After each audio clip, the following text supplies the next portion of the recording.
안녕하세요, 구독자 여러분. 사연을 읽어드리는 필립입니다. 오늘도 재밌는 사연 들으시고 행복한 시간 되세요. 그럼 사연 시작하겠습니다. 안녕하세요. 올해로 40대에 접어든 아주 평범한 삶을 살고 있는 여자입니다. 제 이야기를 하려니 나쁘끄럽기도 하고 어떻게 시작을 해야 하나 고민도 되지만 천천히 저의 이야기를 한번 해 나가보도록 하겠습니다.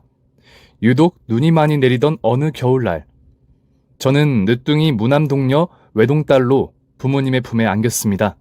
부모님이 결혼 10년 만에 처음 품에 안아본 소중한 아이. 눈이 많이 오던 날 태어나 설이라는 이름을 얻게 된 저는 부모님의 사랑을 듬뿍 받으며 성장했습니다. 많은 사람들은 외동아들이나 외동딸이라고 하면 잘못해도 혼나지 않고 오냐오냐 자랐을 거라 생각들 하시겠지만 저는 아니었습니다. 잘못한 일이 있으면 호되게 혼났고 밖에서는 외동으로 곱게 자라 버르장머리 없게 컸다는 소리를 듣지 않기 위해 부모님께서는 저를 엄하게 키우셨지요. 그 덕에 단 한 번도 예의 없다거나 곱게 컸다는 소리를 듣고 자란 적 없이 바르고 건강하게 성장할 수 있었답니다. 잘 사는 부잣집 딸. 초중고 시절 저를 항상 따라다니는 수식어였습니다. 아빠는 회사를 하나 운영하고 계셨는데 아빠가 운영하고 있는 그 회사는 대한민국에서도 손가락 안에 꼽힐 정도의 큰 기업이었습니다. 물론 한간에 알려져 있는 유명 대기업과 발을 나란히 할 수는 없지만 중견기업 중에서는 꽤나 이름이 알려져 있는 회사였지요.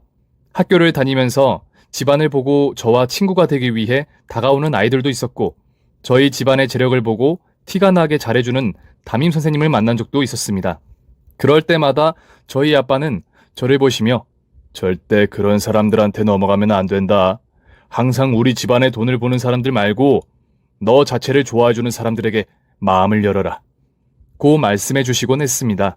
덕분에 저는 검은 유혹이 있거나 혹은 저에게 티가 나게 호의를 베푸는 사람들이 있다면 단호하게 끊어내는 법을 배웠습니다. 그 때문인지 저는 학창시절의 친구들이 많이 없는 편이랍니다. 보통 재력이 있는 집안의 자제들이라면 고등학교를 졸업하고 회사의 경영에 뛰어들기 마련이죠. 하지만 경영 수업에 일절 관심이 없던 저는 4년제 디자인 대학에 들어가 4학년에 한 중견기업에 인턴으로 입사를 하게 되었습니다. 너희 집안은 돈 많아서 취업 걱정 없어 좋겠다 라고 이야기하는 사람들도 있었지만 저는 스스로의 힘으로 사회생활을 시작해보고 싶어 인턴에 뛰어들게 되었지요. 디자인 프로그램을 다루는 일은 정말 익숙했지만 정작 실무에 투입되어 본 적 없는 저는 그저 어색함에 삐걱대기 일쑤였고 과제를 할 때라면 하지 않았을 자잘한 실수들도 연발하게 되었지요. 업무를 지시하신 팀장님께는 매일같이 혼났고 인턴임에도 불구하고 매일 업무를 일찍 끝내지 못해 초과 근무를 하기 일쑤였답니다.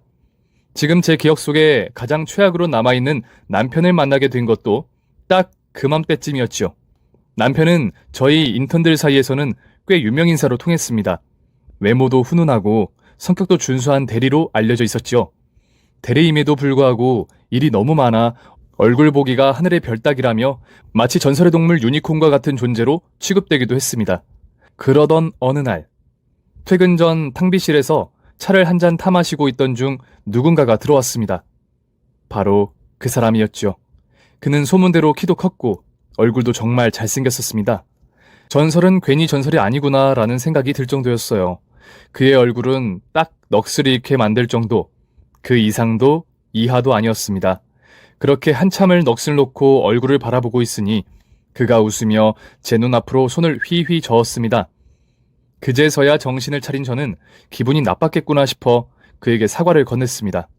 죄송합니다. 기분 나쁘셨죠? 아니요, 괜찮습니다. 종종 있는 일인걸요. 네? 저 처음 보시는 분들한테는 익숙한 반응이에요. 그렇게 넋 놓고 쳐다보는 거. 이런 일이 한두 번 있는 게 아니라는 듯 그는 어깨를 으쓱하며 웃어 보였습니다. 살짝 재수가 없다는 생각이 들기는 했지만 그만큼 잘생겼으니 저런 반응도 이해가 안 가는 건 아니었죠. 그는 제 옆으로 다가와 커피를 내리며 제게 말을 걸었습니다. 이서율 씨 맞죠? 이번에 인턴으로 들어왔다던. 네, 맞아요. 저 아시네요? 명찰. 아, 그리고 유명해요. 일 못한다고. 순간 얼굴이 확 달아오르는 게 느껴질 정도였습니다. 내가 번번이 실수를 하긴 하지만 그렇다고 일을 못하기로 유명해질 정도까지였나 싶은 생각이 들었습니다. 그는 제 붉어진 얼굴을 보더니 소리내어 푹 하고 웃었습니다.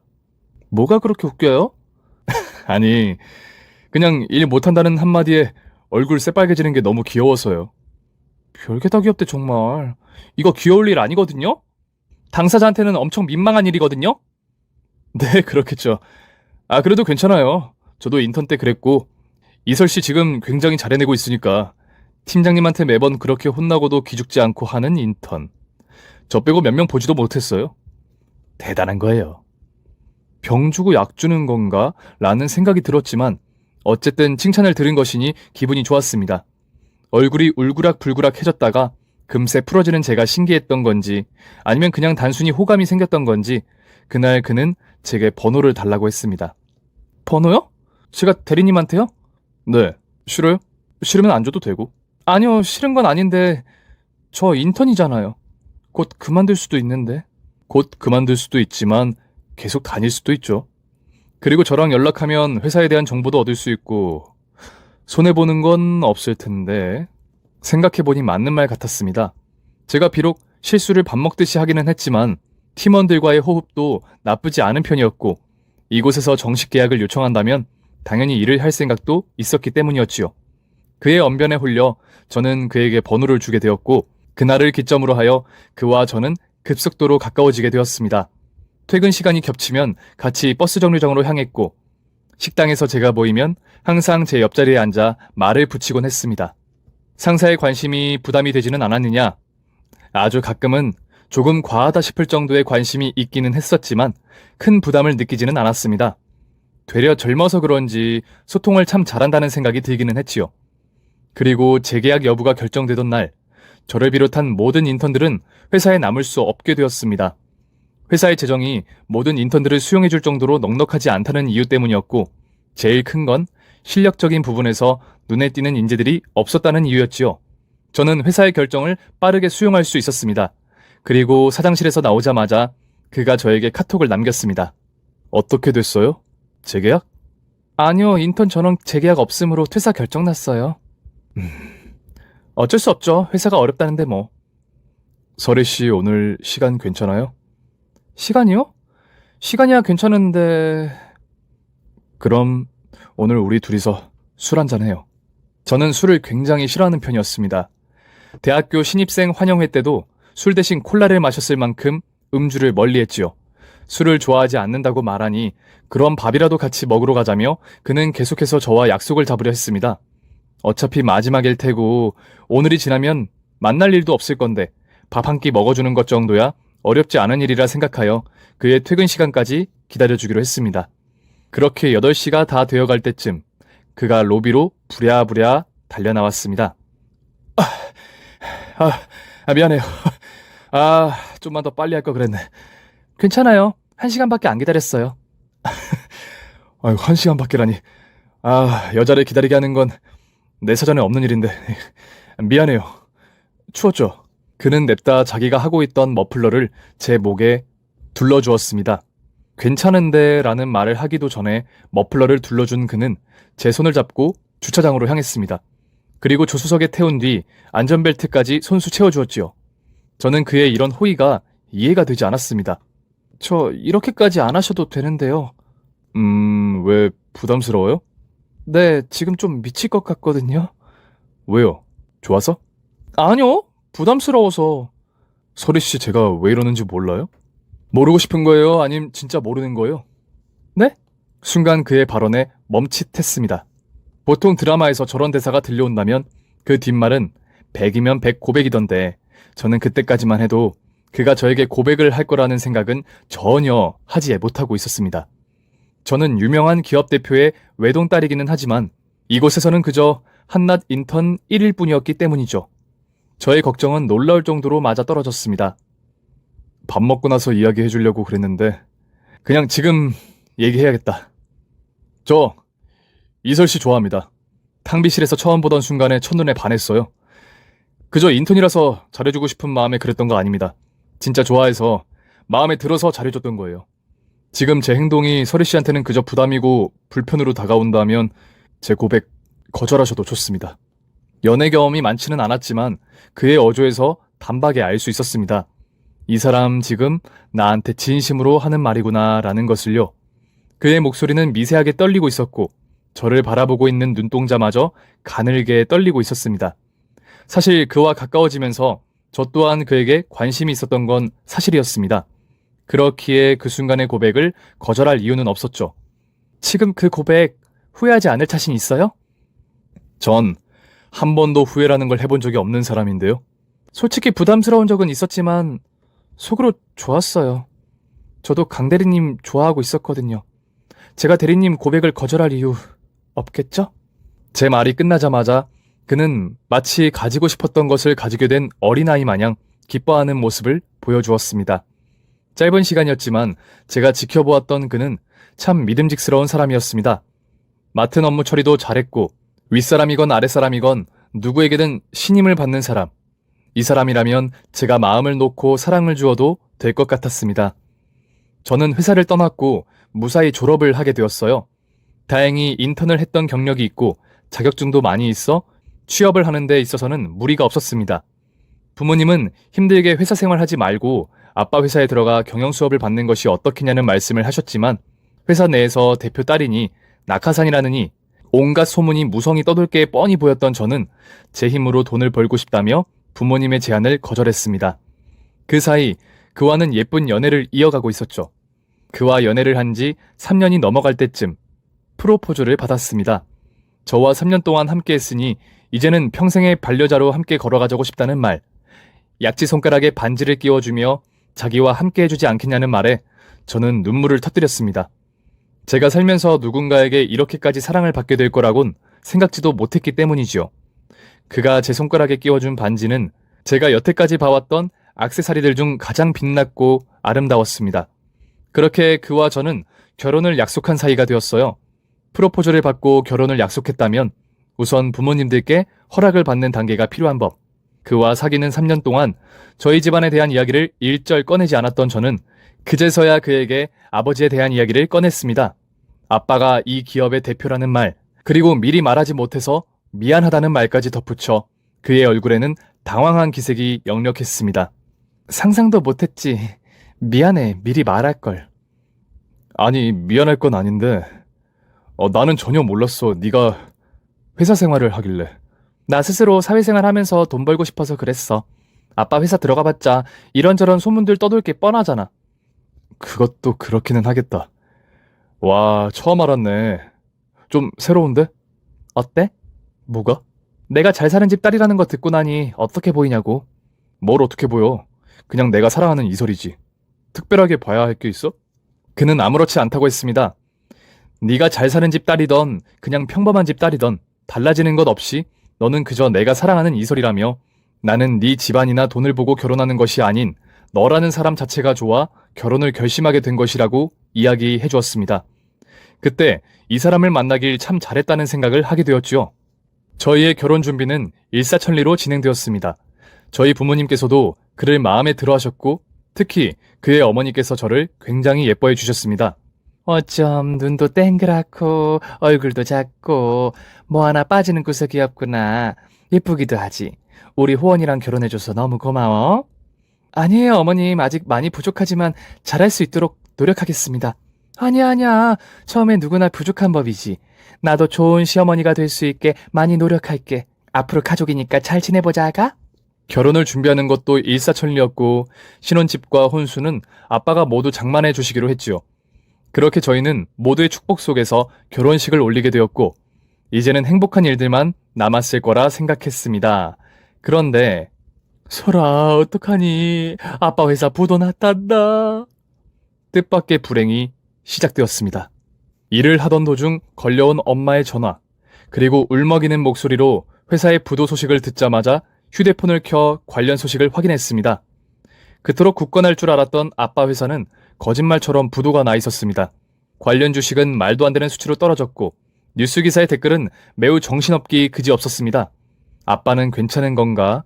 지금 내가 당장 할 수 있는 일이 뭐지? 이런저런 복잡한 생각들이 머릿속을 스쳐 지나갔고 우선 회사는 반차를 쓴 뒤 본가로 내려갔습니다. 망해버린 회사와는 달리 집은 조용했고 거실에 앉아 계시는 아빠의 표정도 그렇게 심각하지는 않았습니다. 아빠 괜찮아? 무슨 일이야, 이게?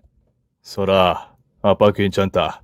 사람이 일을 하다 보면 망할 때도 있고 그런 거야. 이게 다 자연의 순리다. 아니, 그래도 너무 갑작스러운 거잖아. 이게 하루아침에 이렇게 될 수가 있어? 하루아침에 이렇게 된 거 아니야, 설아. 이유인 즉슨 경기의 불안정으로 인해 회사에 들어오는 물량이 점점 줄어들기 시작했고 사람들도 퇴사를 하기 시작했다고 합니다. 몇 년간 거래를 지켜왔던 중심 거래처들 또한 하나둘씩 도산하기 시작했고 그 과정에서 아빠의 회사도 새로운 거래처를 잡지 못해 서서히 무너지기 시작했다는 것이지요. 회사 임원들을 포함한 모두가 예상해왔던 일이라고 했습니다. 괜찮아. 처음부터 다시 시작하면 돼. 어떻게 다시 시작하려고? 아빠 안 힘들어? 정말 괜찮은 거 맞아? 정말 괜찮다니까. 걱정 안 해도 돼. 이 상황에서 저 혼자만 불안해하는 것 같았습니다. 되려 아빠와 엄마는 아무렇지 않은 듯 평온한 표정을 짓고 있었죠. 하지만 마음만은 전혀 편하지 않다는 것을 알고 있었기에 저는 부모님께 더 이상 어떤 말도 하지 못했습니다. 그저 지금 제가 할 수 있는 것은 부모님을 믿어주는 것, 그들이 힘을 잃지 않게 옆을 지켜주는 것 뿐이었지요. 엄마와 아빠는 오랜 친구가 있는 중국으로 넘어갈 계획이라고 했습니다. 그곳에서 처음부터 다시 시작할 거라며 성공하기 전까지는 돌아오지 않겠다고. 그 성공은 누구도 장담할 수 없고 예상할 수 없었지만 그래도 저는 부모님에 대한 믿음이 있었습니다.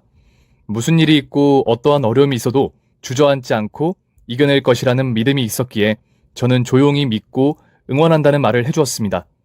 그리고 집을 나와 남편에게 전화를 걸었지요. 그런데 수화기 속에서는 제가 알던 다정한 목소리가 아닌 퉁명스러운 목소리가 들려왔습니다. 왜? 여보세요? 당신이야? 일하고 있는데 왜 전화해? 지금 일 중이었어? 점심시간인 줄 알았는데. 왜 전화했냐고 물어보잖아. 혹시 기사 봤어? 무슨 기사? 아, 장인어른 회사 관련 기사? 봤지 그럼. 그거 무슨 일인데? 그냥 아빠 회사가 많이 어려웠었는데 결국 못 견디고 문을 닫은 모양이더라고. 오늘부로 부도나서 문 닫게 됐다고 하네. 아, 그렇구나. 그리고 두 분은 당분간 중국에서 지내기로 하셨어. 성공하기 전까지는 돌아오지 않으시겠다고 하더라. 아, 그래? 성공 못하면 어쩌시려고 그런데? 뭐? 수학이 넘어 비웃는 소리가 약하게 들려왔습니다. 환청은 아닐까 생각해보았지만 환청이 이렇게 선명하게 들릴 리는 없었지요. 손바닥을 뒤집는 것처럼 너무나도 갑작스럽게 변해버린 그의 태도에 저는 당황할 수밖에 없었습니다. 우선 전화를 끊고 그가 퇴근하고 나면 얼굴을 마주보고 진지하게 대화를 나눌 작정이었는데 그날 퇴근 시간이 지나고 자정이 지나도 그는 들어올 생각을 하지 않았습니다. 결혼 생활 중 그는 단 한 번도 귀가 시간을 어긴 적이 없었습니다. 회식 등의 부득이한 사유가 있을 땐 항상 전화로 늦는다고 말을 해주었기에 이 행동들이 더욱 이해가 가지 않았습니다. 그리고 저는 그가 전화를 받을 때까지 통화 버튼을 눌렀고 전화를 8통쯤 걸었을 때 수화기 속에서는 짜증이 가득한 목소리가 들렸습니다. 아, 왜 자꾸 전화 드리는 건데? 당신 지금 어디야? 시간이 지금 몇 시인데 아직 집에 안 들어와. 이제 12시 좀 넘었구만. 웬 난리야? 오늘 회식 있어서 좀 늦었어. 회식하면 한다고 말이라도 해주던가. 평소에는 잘만 말해놓고 오늘따라 왜 그래? 무슨 일 있어? 무슨 일 없고 나 알아서 적당히 마시다 갈 거니까 그냥 그렇게 알아. 끊는다. 뚝. 그렇게 통화는 맥없이 끊어졌습니다. 혹시나 내게 화가 난 걸까? 내가 뭐 잘못한 게 있나? 생각했지만 그에게 딱히 실수를 하거나 불만족스러운 일을 한 적이 없어 그의 행동이 더욱 납득이 가지 않았죠. 그리고 다음날 동이 틀 때쯤 그는 우당탕 소리를 내며 요란스럽게 집으로 들어왔습니다. 지금 시간이 몇 시야? 밖에 해 뜬 거 안 보여? 아, 미안. 우리 마누라 기다렸어요. 지금 그걸 말이라고 하는 거야? 당신 정말 왜 그래? 미안. 오늘따라 기분이 너무 좋아서 술이 끊임없이 술술 들어가지 뭐야. 뭐 좋은 일 있어? 아니? 알 거 없어. 말해주기도 싫고. 그는 술에 잔뜩 취한 채 바닥에 앉아 실없이 웃다가 쓰러져 잠에 들었습니다. 그의 행동이 영 이상하다고 생각했지만 술이 깨고 나면 괜찮아지겠지, 원래 남편으로 돌아오겠지 생각하면서 잠든 그를 침대에 눕혀놓고 해장국까지 끓여놓은 뒤 출근을 했습니다. 그리고 오후가 되고 이맘때쯤 일어나지 않았을까 하며 전화를 걸었죠. 여보세요. 속은 좀 괜찮아? 머리 깨질 것 같아. 주방에 해장국 끓여놨으니까 먹어. 필요 없는데 알아서 챙겨 먹을게. 어? 술이 깨면 달라질 거라 생각했던 저의 생각을 비웃기라도 하듯 그는 여전히 저에게 차가웠습니다. 영 찝찝한 마음으로 업무를 마무리하고 집으로 갔는데 익숙한 신발 하나가 있었습니다. 어머님이 집에 와 계셨던 것이지요. 어머님 연락도 없이 어쩐 일? 내가 내 아들 집에 오는데 며느리 허락받고 와야 하나? 태도가 달라진 것은 남편뿐만이 아니었습니다. 그저 저를 보면 예뻐 죽으려고 하시며 집에 들렸을 때에는 반찬 하나라도 더 먹이려고 하시던 시어머니 또한 갑작스럽게 태도가 달라지셨지요. 도끼 눈을 뜨며 저를 쳐다보는 그 시선에 저는 순간 당황할 수밖에 없었습니다. 집안엔 매운 갈비찜 냄새가 가득했는데 남편은 제가 당황을 하든 말든 그 자리에 얼어붙어 있든 말든 아랑곳하지 않고 비닐장갑으로 열심히 갈비찜을 뜯어먹고 있었습니다. 뭘 그렇게 멀뚱멀뚱 쳐다만 보고 있는 거야? 아니에요, 어머님. 그냥 저는 갑자기 어쩐 일이신가 해서. 그냥 우리 아들은 잘 지내고 있나 싶어서 와봤다. 혹시나 밥 굶고 있는 건 아닌가 하고. 너는 애가 아무리 직장을 다닌다 해도 그렇지 남편 밥을 제대로 챙겨주고 가야 하는 거 아니냐? 네? 아침에 국 끓여놓고 나갔는데? 사람이 국 하나 갖고 밥을 먹냐? 국이 있음 밥도 있어야 하고 반찬도 있어야지. 딸랑 해장국 하나만 끓여놓고 가면 어떡하냔 말이야. 당황스러움의 연속이었습니다. 원래 어머님은 남자도 자기 스스로 밥상을 차려 먹을 줄 알아야 한다며 아내가 차려주기만을 기다리고 있지 말고 배가 고프면 알아서 챙겨 먹으라며 남편을 타박하셨었는데 무슨 연유에선지 어머님은 남편에게 고기를 발라주시며 저에게 밥을 차리고 나가지 않았다고 타박을 하셨습니다. 그 상황에서 말대답을 할 수는 없었고 그저 제가 할 수 있는 말은 죄송하다는 말뿐이었습니다. 그때 남편이 저를 빤히 쳐다보더니 피식 하고 비웃으면서 있는 것들도 없어지니까 별거 아니네 라고 말했습니다. 순간 누군가 뒤에서 망치로 뒤통수를 세게 친 듯한 느낌이 들었습니다. 제가 순간 뭘 들은 거지? 싶은 생각도 들었지요. 방금 뭐라고 했어? 뭐야, 들었어? 속으로 한 말일 줄 알았는데 내가 입 밖으로 내뱉었나 보네? 그냥 모른 척해. 뭐라고 했냐니까?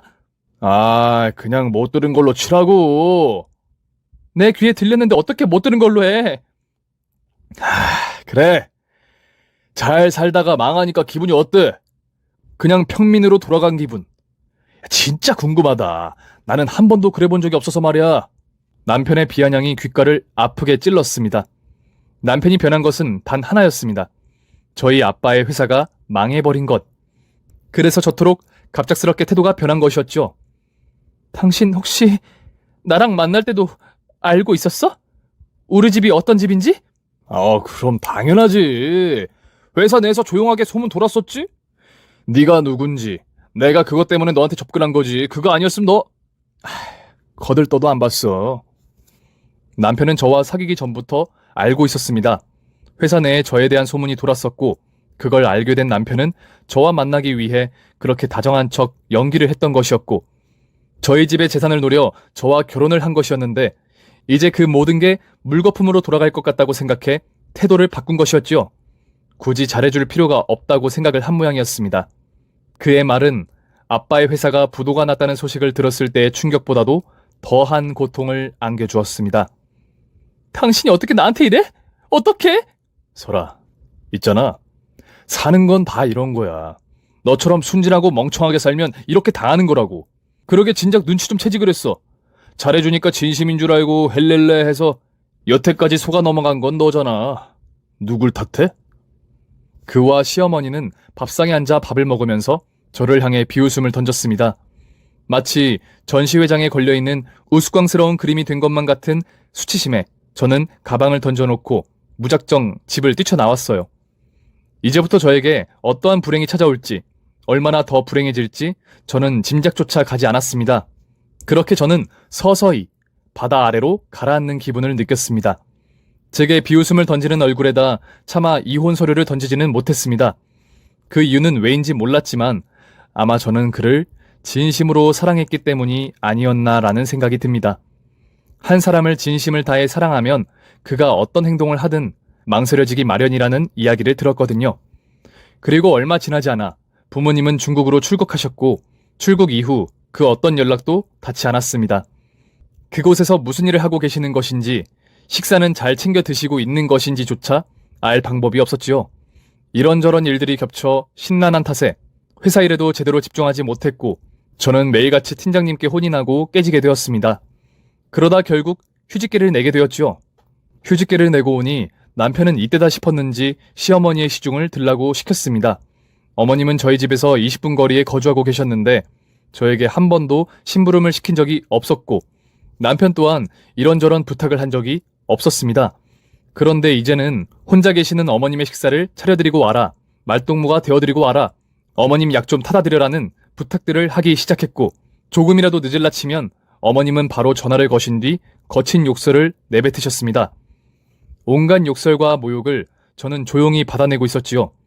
그렇게 1년이라는 세월이 흘렀고 제 휴대폰으로 모르는 번호의 전화가 걸려왔습니다. 여보세요? 여보세요? 설아, 아빠야. 툭! 심장이 내려앉는 기분. 그렇게 그리웠던 이름. 아빠, 아빠라는 말을 듣는 순간 제 눈에선 주체할 수 없을 정도로 눈물이 펑펑 쏟아져 내리기 시작했습니다. 그리웠습니다. 아빠의 목소리, 그리고 존재 자체가 너무나도 그립고 보고 싶었고 의지하고 싶었습니다. 아빠, 아빠, 이게 얼마만이야. 잘 지내고 있었어? 응? 아빠는 잘 지내고 있었지? 우리 딸도 잘 지내고 있었어? 아빠, 나 너무 힘들어. 진짜 너무 힘들어서 죽을 것 같아. 아빠, 한국 돌아오면 안 돼? 무슨 일 있어? 왜 그래? 설아, 아빠 성공했어. 한국 가면 다시 자리 잡을 거야. 이번 주 주말에 엄마랑 같이 입국할 거고 가면 그때 얼굴 보고 이야기하자. 알겠지? 성공했다고? 어떡해?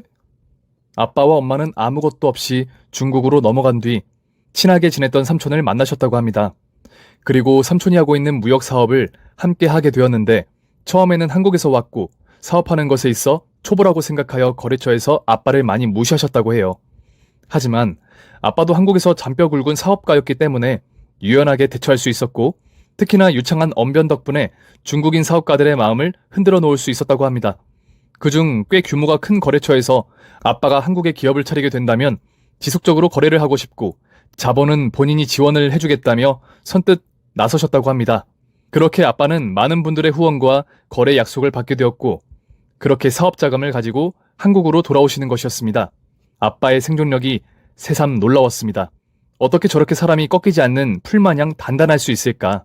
나는 겨우 말 한마디에 심장이 무너져 내리는 것 같았는데 이런 부분은 아빠를 닮아야겠다고 생각했습니다. 그리고 주말, 집에서 자고 있는 남편을 뒤로하고 저는 아침 일찍 공항으로 부모님을 맞이하러 나갔습니다. 1년이라는 시간 동안 아픔을 털어내듯 부모님의 얼굴을 보자마자 저는 한 걸음에 달려가 품에 안겨 서름을 토해내었고 부모님도 저를 꼭 안아주시며 함께 우셨습니다. 누가 보면 이산가족 상봉의 한 장면이라고 생각했을 수도 있겠네요. 저는 아빠의 회사가 부도가 나고 엄마 아빠가 중국으로 출국해 있는 동안 남편 시어머니와 있었던 일들을 하나도 빠짐없이 부모님께 털어놓기 시작했습니다. 그는 저희 집안이 돈이 있는 집안임을 알고 접근한 것이었고 저를 사랑한 것이 아니었다고 그 이야기를 들은 아빠의 표정이 살짝 일그러졌다가 좋은 생각이라도 난 듯 박수를 짝 치셨습니다. 좋아. 어차피 우리는 한국에 들어왔고 이제 다시 자리를 잡을 거니 그놈에게 제대로 복수를 하자. 아빠는 우리 딸이 당하고만 사는 거 보고만 있는 사람 아니다. 복수? 어떻게? 아빠, 대원 타워 팰리스 펜트하우스 매입했어. 어? 대원 타워 팰리스 펜트하우스. 대한민국에서도 내로라 할 정도로 집값이 높은 곳이었습니다. 그곳을 매입했다니 새삼 아빠가 중국에서 성공해 귀국을 했다는 것이 실감이 났습니다. CCTV가 층마다 서너 대씩은 달려있고 담당 경비원과 경호원들이 지천에 깔려있다는 그곳. 그곳에 사는 아빠를 본다면 그는 이제 뭐라고 대답하게 될지 궁금했습니다. 그렇게 부모님과 작별 인사를 하고 집으로 들어가니 예상대로 남편은 왜 밥을 차려주지 않고 나갔냐며 저에게 윽박을 질렀습니다. 저는 보란듯이 미안하다며 그에게 굽신거렸지요. 미안해. 일이 있어서 잠깐 나갔다 왔어. 일? 일은 무슨 일? 너 휴직했다면서? 그게 엄마 아빠가 한국에 돌아오셨어. 뭐? 잠시만. 장인어른 장모님이 한국에 안 계셨었어? 전혀 몰랐다는 예상 밖이라는 표정. 그는 그 정도로 저에 대한 관심이 없었고 그저 저희 집안이 망했다는 것에만 관심을 두고 있었다는 것을 입증하게 된 꼴이기도 했습니다. 저는 고개를 끄덕이며 말을 이어나갔습니다. 오늘 한국에 들어오셨는데 마중 나가느라 그랬어. 미안. 돈도 없는 분들이 외국에는 어떻게 나가 계셨대? 그건 나도 잘 모르겠는데 아무튼 다시 돌아오셨어. 한국에서 사업 다시 하시려는 모양이야. 그러다 다시 쫄딱 말아먹으시면 어떡하려고? 그건 나도 모르지. 근데 아빠가 당신 보고 싶대. 그동안 고생 많이 했다면서 집으로 오라고 하시더라고. 그 말과 동시에 지도를 보여주니 그의 표정이 당황으로 물들었습니다. 그곳은 어느 정도의 재력이 있어야지만 살 수 있는 곳이었거든요. 여길 오라고 하셨다고? 왜? 한국 오시기 전에 펜트를 매입하셨다나 봐. 그 비싼 데를? 대출이라도 쓰신 거야? 나도 모른다니까. 아무튼 오늘 오라고 하셨는데 이렇게 된 거 어머님도 모시고 가자. 간만에 가족들 다 모이고 좋잖아. 엄마까지? 응. 식사하는데 어머님만 빼고 갈 수는 없지. 잔뜩 불편한 기색을 한 그를 뒤로하고 시어머니까지 모신 뒤 택시를 타고 아빠가 알려준 장소로 향했습니다. 그곳은 듣던 대로 정말 경비가 삼엄했고 건물이 으리으리했습니다. 저도 처음 보는 장소라 조금은 신기한 느낌이 들었지요. 입구를 지키는 경호원에게 펜트층으로 갈 것이라 말하니 직접 엘리베이터를 잡아주었습니다. 펜트층은 호실이 하나뿐이었는데 그 집이 바로 부모님이 살고 계시는 호실이었지요. 조심스럽게 벨을 눌렀습니다. 엄마, 아빠, 저 왔어요. 이윽고 문이 열렸고 엄마는 환한 얼굴로 시어머니와 그를 맞이해 주었습니다. 어마어마한 크기의 집에 그와 시어머니의 얼굴이 당황으로 물들었습니다. 아마 머릿속에는 사업도 망한 인간들이 무슨 돈이 있어 이런 집을 샀대? 라는 마음 반. 그리고 망했다는 건 다 거짓말인가? 이제라도 다시 들러붙어야 하나? 라는 마음 반일 거라는 생각이 들었죠. 식사 시간. 따뜻한 밥과 국, 고기 반찬들은 모두 저희 가족 앞에, 그리고 쉬어빠진 김치 한 통과 누른밥은 모두 그와 시어머니 앞에 놓이게 되었습니다. 그는 밥상을 멍하니 바라보다 신경질적으로 소리를 질렀습니다. 아이, 지금 저희 엄마랑 저 무시하시는 겁니까? 예? 그리고 사업도 망하셨다면서 이 집만 해도 100억은 넘을 텐데 보여주기 식으로 하루 렌트라도 하셨나 보죠? 지금 뭐 하는 짓이야? 어른들 앞에서 왜 소리를 질러? 자네, 지금 자네와 자네 어머니가 받는 대우가 우리가 무시하는 거라고 생각이 들지. 예, 아주 강하게 듭니다. 자네는 우리가 없는 동안 내 딸한테 어떻게 했나? 네? 우리가 없는 동안 내 딸에게 어떤 식으로 행동했느냐고 물었어. 대답 못하겠지? 우리가 지금 하고 있는 것보다 더하면 더했지. 결코 덜하지는 않았을 테니 말이야. 그와 시어머니는 순간 꿀먹은 벙어리가 되어 고개를 푹 숙였고 아빠는 그런 그들을 보더니 한숨을 푹 내쉬며 말을 이어나갔습니다. 사람은 재력이 전부가 아닐세. 자네가 우리 서리와 결혼한 이유, 내 진작에 눈치는 채고 있었네만 자네만큼은 다른 사람일 거라 생각했어. 그런데 자네도 결국 여태 서리를 거쳐갔던 많은 쓰레기들과 다름없는 사람이었더군. 그리고 사업 망한 사람은 이런 집에 살면 안 된다는 법이라도 있나? 렌트? 이런 집 렌트하는 것도 하루에 수천씩은 드는데 그럴 바에는 차라리 사고 말지. 안 그런가? 장인어른, 죄송합니다. 제가 어리석었던 것 같습니다. 제가 그땐 철이 없어서. 철이 없어 그랬다는 말, 그땐 어려서 그랬다는 말, 다 하나같이 허울 좋은 핑계일 뿐일세. 설아, 강서방에게 줄 게 있다고 하지 않았어? 아빠의 말이 끝나자마자 저는 방으로 성큼성큼 들어가 이혼 서류를 그의 얼굴에 집어 던졌습니다. 그와 시어머니는 당황한 표정이 역력했고 저는 서류를 던진 뒤 여태까지 무거웠던 스트레스를 내질렀죠. 이걸 내가 언제 너한테 내밀게 될까 기다렸는데 그게 오늘이 될 줄 몰랐네. 자, 어때? 상황이 완전히 바뀌어버렸네? 인생 그렇게 그지같이 살지 마, 이 버러지 같은 자식아. 평생 네 엄마 잔심부름하고 네 밥상 차려줄 여자 만나서 잘 살아. 나는 앞으로 그렇게 못할 것 같으니까. 그리고 냅다 호출벨을 눌러 경비를 불렀습니다. 여기 초대받지 못한 손님들이 있으니 끌어내달라고 말이죠. 잔뜩 당황하여 저에게 이러지 말라고 자기들이 잘못했다 비는 그와 시어머니를 못 본 척하고 있으니 얼마 지나지 않아 벨이 울렸습니다. 4명의 경호원들이 왔고 그들은 그렇게 추하게 질질 끌려 나갔어요. 그 꼴을 저희 가족밖에 보지 못한 것이 아쉬울 정도였습니다. 그는 저와 이혼을 해줄 수 없다며 계속해서 버티다가 결국 이혼 서류에 도장을 찍어주었습니다. 이혼 서류를 제출하고 남이 된 순간 저는 뒤도 돌아보지 않은 채 앞만 보고 걸어갔답니다. 그와 함께 살고 있던 집은 어차피 제 명의였기 때문에 제가 계속 살 수 있었고 그의 짐은 제가 몽땅 싸서 현관문 앞에다가 내팽개쳐 버렸어요. 찾아가든지 말든지 알아서 하라는 말과 함께요. 그렇게 국내에서 다시 아빠는 자리를 잡게 되었고 예전의 명성 그대로 회사를 운영하는 사업가로 자리매김을 하였습니다. 저 또한 복직을 하게 되어 평범하게 회사 생활을 하고 있고요. 그리고 또 한 가지 좋은 소식은 바로 제가 내년에 재혼을 하게 된다는 겁니다. 회사 내에서 절 이해해주고 보듬어주는 정말 좋은 사람을 만나게 되었거든요. 혹시나 또 그놈 같은 성격이면 어쩌나 걱정을 좀 하기는 했지만 불우이웃을 꾸준히 도우면서 고아원에 봉사활동도 가고 기부가 취미인 그를 보면서 그런 걱정은 고이 접게 되었습니다. 제 이야기는 여기서 끝입니다. 제 이야기를 끝까지 들어주신 여러분들도 인생을 살아가시는 동안 쭉 꽃길만 걸으실 수 있기를 진심으로 기원합니다. 감사합니다. 오늘 준비한 사연은 여기까지입니다. 재미있게 들으셨다면 구독과 좋아요 눌러주세요. 제게 아주 큰 힘이 됩니다. 그럼 저는 다음 사연으로 찾아뵐게요. 오늘도 건강하시고 행복하세요.